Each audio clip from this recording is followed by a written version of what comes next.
Drop it.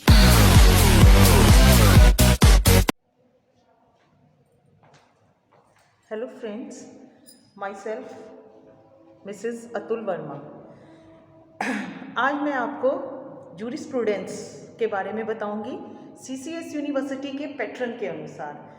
असल में जो हमारे विद्यार्थी हैं सीसीएस यूनिवर्सिटी के एलएलबी फर्स्ट सेम के, अभी तक उनके एग्ज़ाम नहीं हुए हैं। सबको पता है कोविड-19 है, इस वजह से थोड़ी प्रॉब्लम चल रही है, कुछ डिले हो गए हैं, इसलिए उनकी समस्याएं सामने आ रही हैं कि किस तरह जूरिस्प्रूडेंस को पढ़ें, कैसे सिलेबस कवर करें। तो सबसे पहले मैं आपको इसके पेपर पैटर्न के बारे में बताऊंगी कि आपका पेपर पैटर्न किस तरीके का रहेगा। आपका जूरिस्प्रूडेंस का जो पेपर पैटर्न है वो आपका 2-3 सेक्शन में डिवाइड होगा, ए, बी और सी सेक्शन। ए सेक्शन में आपके वेरी शॉर्ट क्वेश्चंस आएंगे जो 20 मार्क्स के होंगे। उसमें से आपको 5 क्वेश्चंस करने हैं। 5 क्वेश्चंस 4 मार्क्स नंबर के होंगे। जो वेरी शॉर्ट है लगभग आपको 75 वर्ड्स में लिखने हैं। उसके बाद आपका शुरू होगा बी सेक्शन। बी सेक्शन में आपका चॉइस होगी जो आपके शॉर्ट क्वेश्चंस हैं। उसमें आपको जो आंसर्स देना है वो लगभग आपको 100 वर्ड्स में देना है, जिसका 100 to 150 वर्ड्स के अंदर देना है आपको। उसका जो मार्क्स रहेगा वो आपका 10 मार्क्स ईच क्वेश्चन रहेगा, जिसमें से आपको 2 क्वेश्चंस करने हैं। 4 क्वेश्चंस की आपको चॉइस मिलेगी। 2 क्वेश्चन के आंसर आपको वहाँ पर पेपर में लिखने हैं। फिर आता है आपका सी सेक्शन। सी सेक्शन आपके नंबर कवर कराता है। यह है आपका डेस्क्रिप्टिव आंसर टाइप क्वेश्चन है, जिसमें आपको डेस्क्रिप्टिव आंसर देना है। इसमें आपको 6 क्वेश्चन आपको मिलेंगे इस सेक्शन में, जिसमें से आपको 3 क्वेश्चंस अटेम्प्ट करने हैं। उसमें आपको चॉइस मिलेगी। अब मैं आपको यहाँ बता रही हूँ question pattern. A section,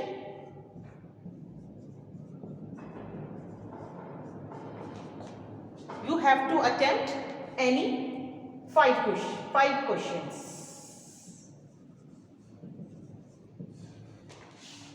B section, you have to any 2 questions.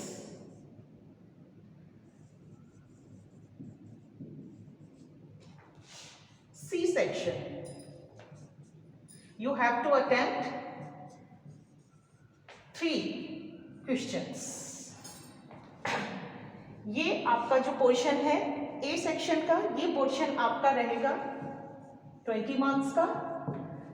आपका बी पोर्शन रहेगा 20 मार्क्स का, ईच क्वेश्चन 10 मार्क्स। ये आपका रहेगा 60 मार्क्स का। ये आपका पेपर पैटर्न रहेगा सीसीएस यूनिवर्सिटी के अकॉर्डिंग एलएलबी फर्स्ट सेम का। चाहे वह पेपर कोड 1001 है, 1002 है, मींस जूरिस्प्रूडेंस है, कॉन्स्टिट्यूशन है, आईपीसी है, XYZ जो भी आपका पेपर है वो इसी पैटर्न से चलेंगे एलएलबी फर्स्ट सेम में। ठीक है, अब मैं आपको बताऊंगी जूरिस्प्रूडेंस के बारे में, क्योंकि आपका जो पहला पेपर है वो जूरिस्प्रूडेंस ही है, जिसको हम हिंदी में विधि शास्त्र कहते हैं। जूरिस्प्रूडेंस, विधि शास्त्र।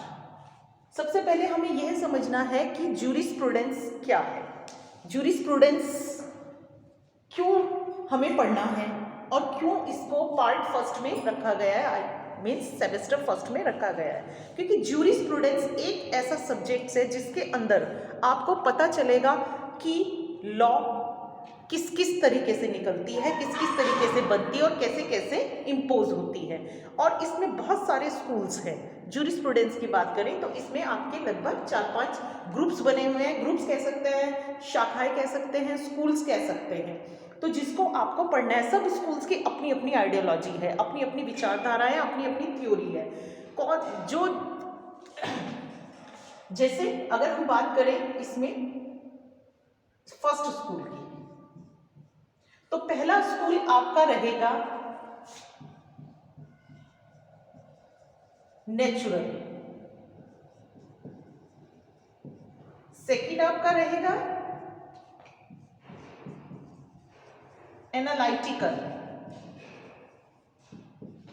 थर्ड हिस्टोरिकल,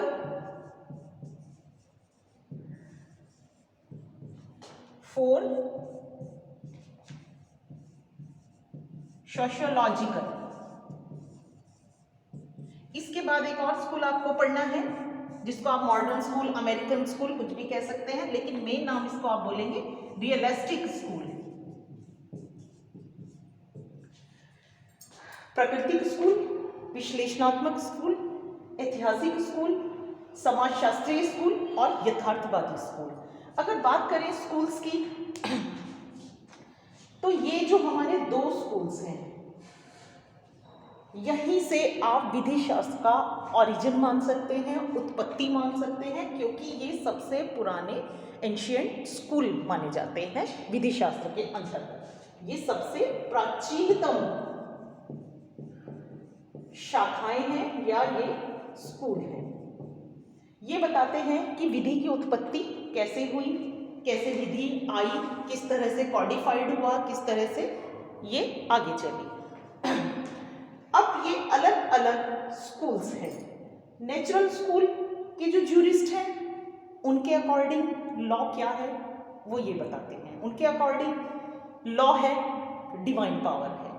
अगर हम बात करें एनालिटिकल स्कूल की, इसमें भी बहुत सारे ज्यूरिस्ट हैं, विधि शास्त्री हैं, जो ये बताते हैं कि लॉ क्या है, लॉ संप्रभु है, सॉर्मेन है, वहां से निकलती है। अगर हिस्टोरिकल स्कूल की बात करें, इसमें काफ़ी सारे ज्यूरिस्ट हैं जिसको हमें पढ़ना पड़ेगा, सीक्वेंस में क्रमानुसार पढ़ेंगे हम। हिस्टोरिकल स्कूल वाले कहते हैं कि नहीं, लॉ कहाँ से निकली है, लॉ जो पुराने इतिहास से चली आ रही है, जो पहले चली आ रही है, जैसे जैसे समाज में परिवर्तन होता रहा है, जैसे जैसे लॉ की ज़रूरत पड़ती रही है, इतिहासकारों ने वहाँ से लॉ को उठाया और ज्यूरिस्ट ने वो लॉ मेक कर दी। सोशियोलॉजिकल स्कूल कहते हैं, सोशियोलॉजिकल स्कूल वाले कहते हैं नहीं नहीं, लॉ कहाँ है, लॉ जो समाज से उत्पन्न होती है, लॉ समाज से उत्पन्न होती है, जैसी परिस्थिति है, जैसी ज्योग्राफिकल कंडीशन है, जैसी इकोनॉमिकल कंडीशन है, वो सब लॉ, उससे ही लॉ बनती है। रियलिस्टिक स्कूल, यथार्थवादी स्कूल की बात करें तो यह स्कूल बहुत ही मॉडर्न स्कूल है। इसमें ज़्यादातर आपको अमेरिकन ज्यूरिस्ट मिलेंगे। इनका मानना है कि जो लॉ है, लॉ कहीं से मेक नहीं होती, लॉ मोस्टली जजेस मेक करते हैं, जजेस बनाते हैं। इसको आप लॉ मेड बाय जज भी बोल सकते हैं। अब इस पे अलग अलग स्टेटमेंट्स हैं। कोई जैसे बेंथम कहते हैं कि जो लॉ जजेस बनाते हैं वो एक तरीके की डॉग्स लॉ है। उन्होंने स्टेटमेंट दिया है, वो ऐसे लॉ को लॉ नहीं मानते हैं। तो अपनी अपनी आइडियोलॉजी है, सबने अपने अपने अकॉर्डिंग लॉ को बताया है। ये हमारा ज्यूरिस्प्रूडेंस के स्कूल्स हैं और ये बता रहे हैं कि लॉ कैसे कैसे बनती है और कैसे नहीं बनती है। आज का जो मेरा लेक्चर है सिर्फ आपको इतना बताने का है कि ज्यूरिस्प्रूडेंस का इंट्रो क्या है, ज्यूरिस्प्रूडेंस हम क्यों पढ़ते हैं, क्यों पढ़ और इसका हमें आगे क्या फ़ायदा है। किसी भी सब्जेक्ट को क्लियर करने के लिए, चाहे आप सब्सटेंटिव लॉ पढ़ें, चाहे आप प्रोसीजरल लॉ पढ़ें, चाहे आप मौलिक विधि पढ़ें, चाहे आप प्रक्रिया विधि पढ़ें, आपको ज्यूरिस्प्रूडेंस के पढ़े बिना कोई भी लॉ समझ नहीं आएगी, क्योंकि jurisprudence is a gist of law. ये जिस्ट है लॉ। आपको पता होना चाहिए कि लॉ क्या है, क्यों है, क्योंकि कस्टम क्या है, क्या आप मानते हैं वो लॉ है, लेकिन ज्यूरिस्ट बताता है कि हाँ वो लॉ है, वो लॉ है। अगर प्रेसिडेंट की बात करें, प्रेसिडेंट यहीं पर आपको डिफाइन करेंगे जब आप इसके पार्ट 2 में जाएंगे।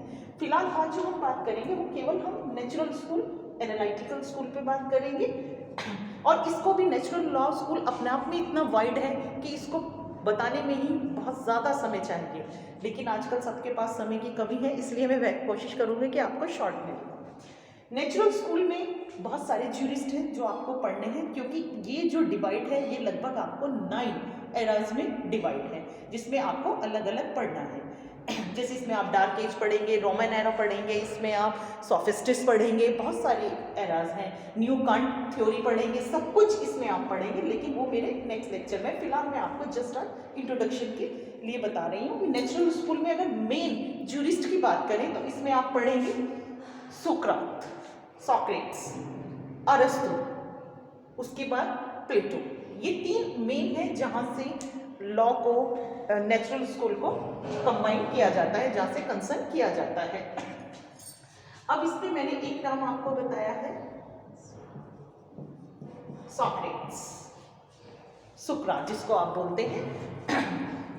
क्योंकि आपको पता है लॉ की जो ओरिजिन है वो कहाँ से हुआ है, कहाँ ये हुआ है, यूनान, ग्रीस मेन, क्योंकि यहीं से आज तक भी हम पे जो लॉ है वो ब्रिटिश की है जो इम्पोज होती चली आ रही है, उसी को हम आगे कंटिन्यू कर रहे हैं, उसमें ही अमेंडमेंट कर रहे हैं according to condition, according to environment. तो सोक्रेट्स का मानना है कि लॉ राज्य या स्टेट आप कह सकते हैं, स्टेट की जो भी लॉ है, जो लॉ बनती है उसमें आपको जो यहाँ की सिविलियन है, जो यहाँ के नागरिक हैं, क्योंकि इन्होंने दो तरह की लॉ बताई है, जस्ट सिविल और just gentium. Just civil for citizen, just gentium for person.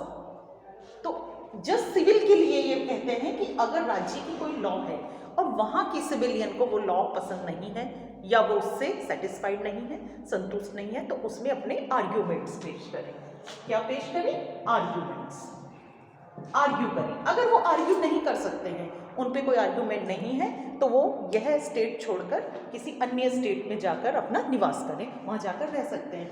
हाँ, अगर वो आर्ग्यूमेंट पेश नहीं करते हैं या वो निवास नहीं करते हैं, यहीं रहना चाहते हैं, तो फिर चुपचाप इसके सदस्य बने रहें, क्योंकि जो लॉ आपको दे दी है स्टेट ने उसे मस्ट बी ओबेड। इनका स्टेटमेंट है सुकरात का। सुकरात कहते हैं कि विधि का पालन करें, विधि का पालन करें। अगर आप विधि का पालन नहीं करते हैं तो आप आर्ग्यूमेंट करें, नहीं कर सकते हैं तो आप किसी और राज्य में चले जाएं, और अगर आप किसी राज्य में नहीं जा रहे हैं और ना आर्ग्यूमेंट करें तो चुपचाप इसके सदस्य बने रहें। ये इनका मानना है। फिर सुकरात कहते हैं आगे कि लॉ, जो हमारी लॉ है, नेचुरल लॉ थ्योरी है, वो हमारी दो पार्ट में डिवाइड है, नंबर 1 एंड नंबर 2।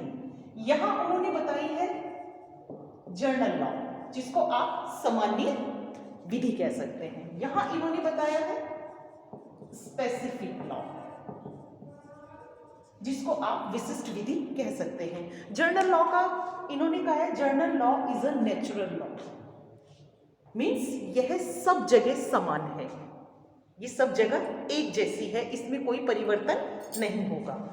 अगर बात करें स्पेसिफिक लॉ की, स्पेसिफिक लॉ को अगर डिवाइड करें तो कहीं पर सारे लंबे लंबे कद के लोग हैं, कहीं पर सारे छोटे छोटे कद के लोग हैं, तो उनके लिए वैसे ही रूल रेगुलेशन होंगे। लेकिन अगर कहीं पर मिक्स्ड है, लंबे भी हैं, काले भी हैं, गोरे भी हैं, सब तरीके के लोग हैं, वहाँ पर लॉ को हमें उनके अकॉर्डिंग बैलेंस करना पड़ेगा, उसके अकॉर्डिंग हमें बैलेंस करना पड़ेगा। जैसे आप संविधान में पढ़ते हैं, अगर आप आर्टिकल 14 की बात करें तो उसमें दिया है इक्वल प्रोटेक्शन बिफोर लॉ और इक्वलिटी बिफोर लॉ। ठीक है, प्रोटेक्शन के लिए आप इसको यूज कर सकते हैं, स्पेसिफिक लॉ।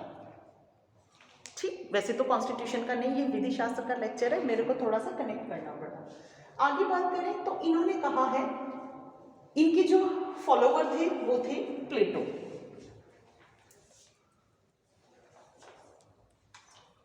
इनके फॉलोवर थे, बहुत काम किया है इन लोगों ने, क्योंकि ये लोग जूरिस्ट नहीं थे, सोशियोलॉजिकल नहीं थे, सोशियोलॉजिस्ट नहीं थे, ये फिलोसोफर थे। फिलोसोफर हर फील्ड में काम करता है। प्लेटो ने सेम कंडीशन बताई है, सेम कहा है कि law, what is the law. इन्होंने अपनी एक पुस्तक है, एक बुक है स्पिरिट्स ऑफ लॉ, उसमें इन्होंने बताए हैं 2 पॉइंट्स। इन्होंने कहा है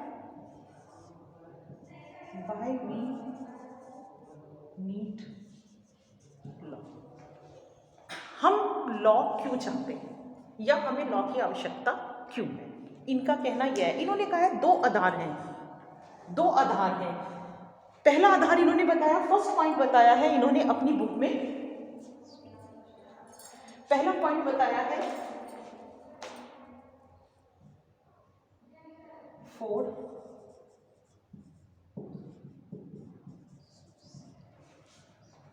सभ्य होने के लिए हमें लॉ की क्या है, नीड है, आवश्यकता है, क्योंकि हमें सभ्य होना है।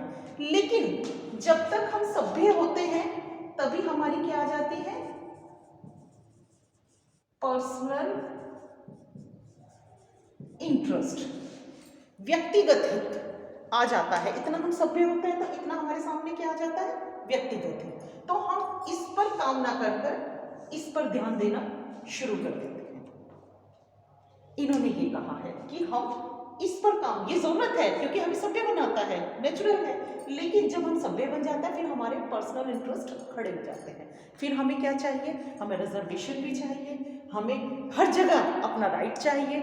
ये अपना पर्सनल इंटरेस्ट किसी ना किसी तरीके से पूरा करते हैं। तो वहाँ लॉ क्या होती है, मिसबैलेंस हो जाती है। और जो कोई इन दोनों में हार्मनी, सामंजस्य बैठा दे, वो लॉ क्या है, बेस्ट लॉ। जो इन दोनों में सामंजस्य बिठा दे वो कैसी लॉ है, बेस्ट लॉ। अगर हम भारत की बात करें, सब जानते हैं कि भारत क्या है, एक डेमोक्रेटिक कंट्री है। वहाँ पर क्या है, ये सारी चीज़ें हैं। वहाँ पर क्या है, इक्वल प्रोटेक्शन भी है और इक्वलिटी भी है। तो वो क्या है, वो क्या किया हुआ है, हार्मनी बिठाई हुई है, हार्मोनियस। आप पढ़ते होंगे इंटरप्रिटेशन ऑफ स्टैट्यूट में एक पूरा का पूरा प्रिंसिपल है, तो उसमें आप पढ़ते हैं। तो हमें इसमें हार्मनी बिठानी है, उसके लिए बेस्ट लॉ। और इन्होंने इसी तरह से दो और अपने सिद्धांत दिए हैं। First, best law state, and second, non best law state. इन्होंने अपने दो सिद्धांत दिए हैं, बेस्ट लॉ स्टेट और non best law state. Best law state इन्होंने बताया है ये, और नॉन बेस्ट लॉ स्टेट ये बात करते हैं जहां पर सामंजस्य नहीं बैठता है, हार्मनी नहीं बैठती है। तो ये ऐसे स्टेट की कल्पना करना चाहते हैं। ठीक, आगे ये कहते हैं लॉ वही है, जर्नल भी है और स्पेसिफिक भी है। जर्नल भी है और स्पेसिफिक भी है। जो एक जैसी रहे वो जर्नल है, जो अकॉर्डिंग टू सिचुएशन बदलती रहे वो स्पेसिफिक है। जहां पर हमें कभी कभी सिचुएशन चेंज करनी पड़ती है, उसके अकॉर्डिंग हमें लॉ का यूज करना पड़ता है।